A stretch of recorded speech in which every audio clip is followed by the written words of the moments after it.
Hey, this is DJ Fish reporting from my man cave for Fish to Go movie reviews.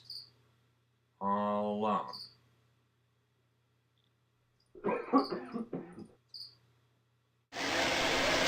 That's the picture. Welcome to day number 37 of my 100 Days, 100 Movies challenge. And if you are watching this, you probably are alone like me. We can totally relate.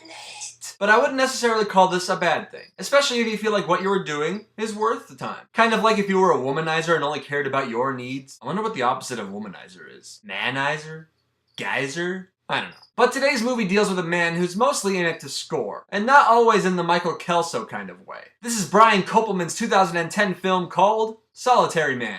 Of course, the title is taken directly from the Neil Diamond song. Of course. But we've seen movie titles replace song titles before, like Pretty Woman, Stand By Me, something else I can't think of right now. I can't name them all. But you probably don't want to keep hearing me talk, so let's just roll the trailer, shall we? This is Ben Koppelman. His life is defined by success. He has a beautiful family. Yes! Alright. A thriving career. Ben Koppelman Motors. And he's a highly respected member of his community. Hi, Edward, how are you? Good. But this isn't the story of his success. This is the story of what happened after. So why is it still so good to see him? Because you're not married to me anymore. Hey, Grandpa! Dad! Don't call me Dad, and you don't call me Grandpa. She's checking me out. Here, give me a hug. Maybe she'll think we're married. Yuck, Dad!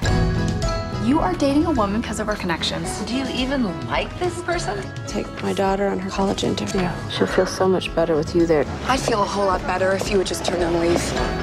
Mr. Koppelman, you're 3 weeks late. I need a check. You had to screw a friend of mine. Someone I see at school every day. You're priceless, Dad. Hold on here. Just try not to catch anything you might give to my mother later, because I don't want to have to take care of her. She's hot. Solitary Man stars Michael Douglas as Ben Koppelman, who was once a successful car dealer, but has since led a life of bad business and crisscross romances. Now he's going broke, getting old, having health problems, and he thinks the only way to feel young again is to bring back his sexual appetite. Unfortunately, due to his sexual habits, he is essentially pushing away the friends and family closest to him, and he can't seem to find the direction to help himself. It's only after an act of self-realization that he can finally make a decision on his own. What the decision is exactly is left for the viewer to decide at the end. And I think that was an appropriate way to end the film. Solitary Man is a film that appears as standard fare, but has a pretty good screenplay and cast that brings it out of mediocrity. It sort of begins as a story that you really aren't sure where it's going to go. But when events start unfolding and characters break down, you get a better idea. Everyone in the film is wonderfully cast for their roles, especially Michael Douglas. It's actually good and refreshing to see him back in a leading role after appearing in so many supporting roles in so many subpar films over the last few years. He portrays Ben Koppelman just as you want him to. He's a real go-getter with emotional pitfalls that only Douglas can pull off with his rugged vocal delivery, gestures, and mannerisms. We also see a variety of actors here from Susan Sarandon, Danny DeVito, Jesse Eisenberg, and they all do a pretty good job here. And they're all supported with a nice screenplay as well. Koppelman has a good sense of knowing what dialogue fits the characters given the situations. And in that sense, the film has an overall natural feel to it. He directs it without using anything artful or flashy, which might have been a little more welcoming and less expected.